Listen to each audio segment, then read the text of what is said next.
شهوة عايزين فلوس. يعني الناس الجمهورية ده يدوا كده؟ يرضيه ايه؟ بص الراجل ده يدي اننا نقعد في الشارع؟ لا ما يرضيهوش. يبقى انا بقى هو نايم لغاية دلوقتي في البيت وقعد بفلوسه ومش راضي يبعت الناس اي فلوس. مين ده؟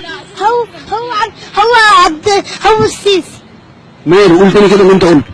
بقول لك ليه نايم في البيت السيسي وما بيبعتش الناس فلوس عشان تشتري شقة وتدفع ايجارها، عشان حتى تشتري اكل لعيالها. هو السيسي عايزك انت تدفع جنيه كل يوم. يعني ايه؟ هو السيسي بيقول لك كل يوم هات جنيه. ليه؟ عشان مصر. مصر دي بنته وحشة. ليه وحشة؟ دي حلوة. ايه؟ حلوة. واللي بيحصل فيها يعني ايه ده؟ مصر الوسخة دي وبتقول عليها حلوة. هي البلدية بنت الوسخة دي قاعدة تيجي كل شوية وتطب علينا كده. يعني مصر دي حلوة من البلدية قاعدة تيجي كل شوية مع حكومة مع ضباط أمن وبتوع الحي كمان. انت ما بتحبش البلدية؟ بس الضباط بحبهم بس هم مع البلدية برضه. ومصر دي أصلا بنت وسخة. ايه دي؟